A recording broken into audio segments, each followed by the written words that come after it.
What started as a normal November track day at VIR ended with a trip into the tire wall. Mistakes were made, lessons were learned. Now what? I had a banged up C5 Corvette, I had a check from my track insurance provider, and I had a decision to make. Was I going to buy the car back? Was I going to try to fix it? Was I going to make the car better than it was before the accident? Those are all things we're going to talk about today as I go through the rebuild log for my 2004 Chevy Corvette track car. For those that might be new to the channel, here's a couple pictures of the aftermath of my incident at VIR. Most of the damage was to the rear. There was a little bit of damage to the front. Fortunately, it wasn't too bad. The main thing that ended up making this something I could fix myself was the fact that the frame was completely undamaged. The tub cracked up pretty good. The panels in the back cracked up pretty good. We can see here, this is the majority of the damage that had occurred to the tub. The upper tub was significantly damaged. I don't show that in a lot of detail here. It was hard to get good pictures of. The upper tub needed to be replaced. I wasn't comfortable trying to patch that. The lower tub, because of the nature of the cracks, I felt it was possible to repair it. The interesting part about working with SMC is how cracks spread. A number of these cracks, I would refer to them as single cracks. It ran for a few inches. It was contained to a relatively small area. And most importantly, it didn't connect to any cracks. Kind of left side of the center of the rear tub there, you can see what is essentially a series of cracks that came together. Compound cracks, if you will. Those end up being a bit more difficult to repair. You have to make sure that when you grind out or sand out broken and cracked SMC, you follow the cracks through, and you've got to get to clean SMC before you put a patch over it. There was a particular Makita belt sander that I used that I felt gave me pretty good control while allowing me to take out a fair amount of material relatively quickly. You could also do this with the grinder. My concern with the grinder would be that it would take out too much material too quickly. You can see that section just left of center of the rear tub. That was where those compound cracks were. As I started sanding, it basically just started coming apart. You can see a couple items here that ended up being important. As I mentioned already, that Makita belt sander was really important. The main components that I would use to do the patching were some chopped strand fiberglass mat from Evercoat, as well as West Systems epoxy and hardener. Some of the first patching I did was on the upper section of the tub. I ended up, when I transported the upper tub from the Corvette wrecker I got the parts from, we had to cut it up. In the end, that wasn't that big of a deal. I was able to mount it up. I used the small wood blocks as braces after aligning the pieces together. I was then able to take those 4 pieces as a single unit off the car, get it to a workspace, and start with the glass mat and epoxy. For some of these pieces, especially those on compound curves, I really just kind of ripped the mat up to the contour of the shape, got a good layer of epoxy over it, and let it harden up. Some of these other sections, though, where I had a bit more flat surface to work with, I was able to cut rectangular pieces, and I felt that worked pretty well. In the end, the result was very strong. I did something similar with the main tub. There were a number of compound curves that were very difficult to get to. In those sections, I tore up some of the fiberglass mat. For a number of other sections that were flat, I was able to get away with using just large rectangular sections of fiberglass mat. For some of the pieces, particularly that large piece just left of center in the lower tub, I ended up using an outer and an inner piece of fiberglass with epoxy. This picture actually comes from when I bonded the upper part of the tub to the lower part of the tub.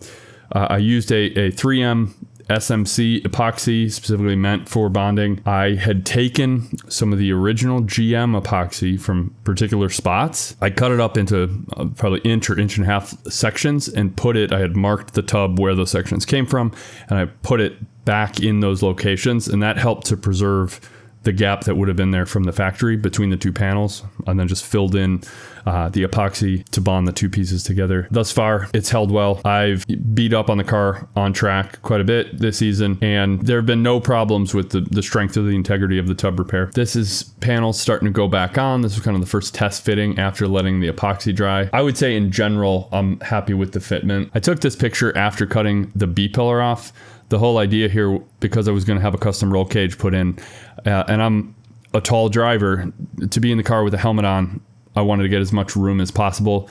I had a longtime Corvette racer recommend taking this approach, getting the B-pillar out to give the cage a better angle and a bit more room away from my head and helmet. And in the end, I can report that worked pretty well. This is really just the test of the panel gaps, essentially. How good could I get it They're not perfect, but they are in pretty solid alignment for the purpose of a race car. I think it is perfectly fine. So that is the gist of the body repair. From there, I went on and started the wrap. No rhyme or reason why I started with the rocker panel. It's just what I chose. In general, it's pretty easy to work with vinyl. Door was pretty straightforward. Nothing really, no major compound curves on there. To be honest, the curves on the door are pretty easy. Really, what I had the most difficulty with in general was compound curve. As the quarter panels came together, I would say the front quarter panel was more difficult than the rear.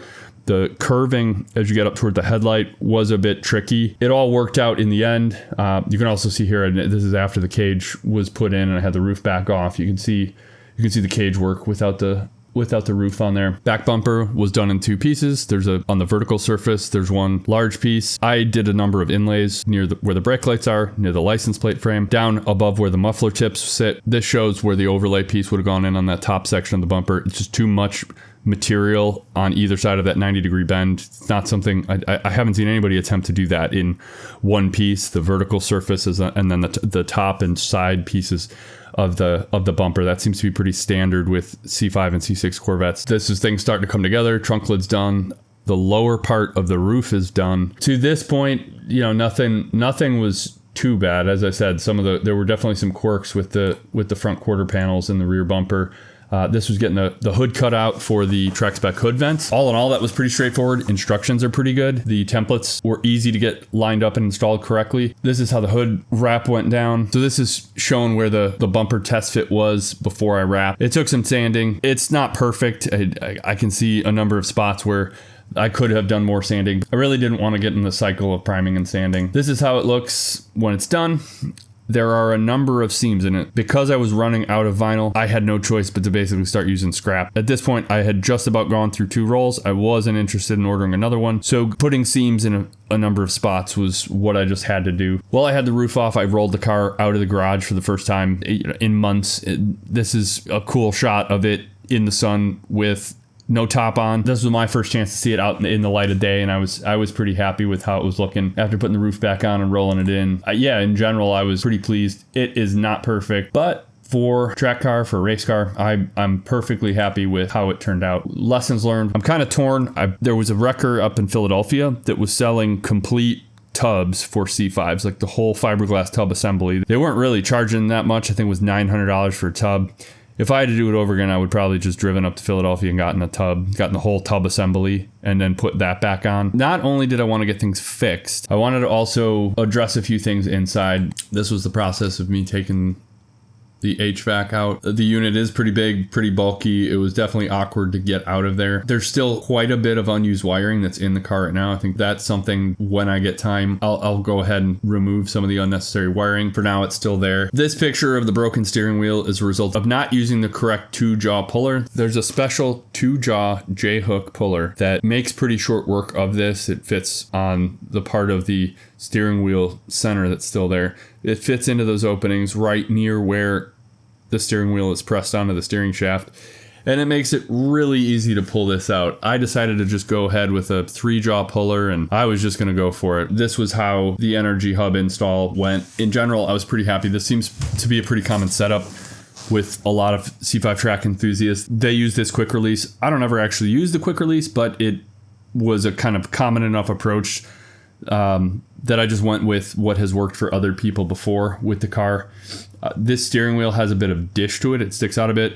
That kind of helped me clear my knees from the steering wheel. I previously had a problem with my knees banging in the steering wheel with the stock setup. This is a quick shot. I think 2 pieces. One, it shows there's a mount on the roof that is unused from the factory. It's near where the B-pillar would have gone, but there wouldn't have been anything from the factory for that to bolt to. I had the cage builder weld a tab on, and I used that as an additional attachment point, just put less stress on the other inserts. And here is the padding for the roll bar. There's a couple different types in here. There's specific high-density helmet stuff up top where my head might come in contact with the bars if anything happens. And then there's a 2-piece on the X-bar that is a high density core with a lower density on the outside, and that's meant to protect your limbs as if they start flailing around in the event of an accident. It's a wide angle view of what the cockpit looks like. For a race car, I think it looks fine. So while I was doing all this work to the car, I figured I might as well do a few mechanical bits as well. I was never a huge fan of the heavy cast iron manifolds. I figured, you know what, I'm just going to go ahead and put these stainless steel ones on.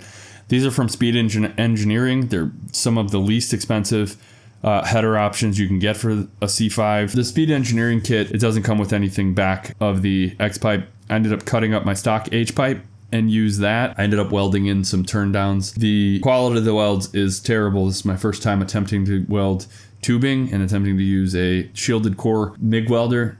It's not great, but it worked for the first event. At that first event though, it was unbelievably loud inside the car, even with earplugs and my helmet on. My ears were still ringing when I got home from VIR. So I went ahead and had a muffler shop weld in some over axle pipes. I had a pair of Vibrant performance resonators included in this over axle setup, and the car is still very loud on track, but it was not as bad as it was with the straight turn down. On the brakes, I was finally able to install these Quantum spindle duct. The brake performance this year from a temperature perspective was awesome. I'm very happy with the way this is working with just, you know, the stock sized C5 rotors. And these currently I ran single piece, where I didn't even run the 2-piece rotors, which would, I think, handle heat a little better. This is one of the 2 dyno plots that I had done. This is essentially like the max power tune after headers.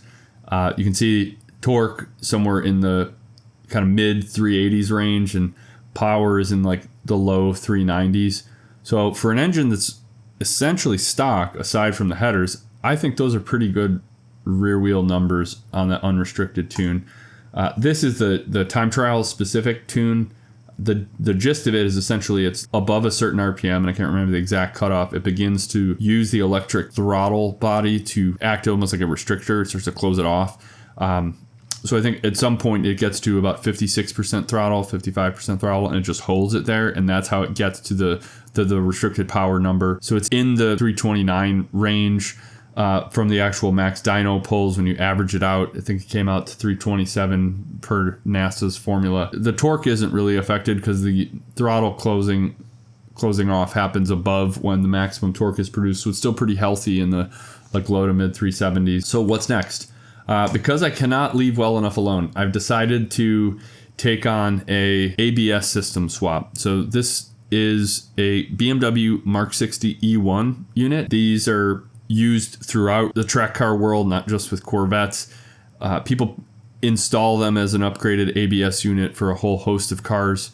I had a Corvette forum member that is getting into building harnesses. I had him build me one. I have some parts in the garage for the active hubs that are needed, as well as the 33 spline axles, and that's going to be the main off-season project. So some of the main reasons why you want to do this the C5 ABS, while functional, as they get older, they're failing more. My unit was not having problems, but there's enough reports of them failing over time that I'm not really interested in having that happen to me out at an event.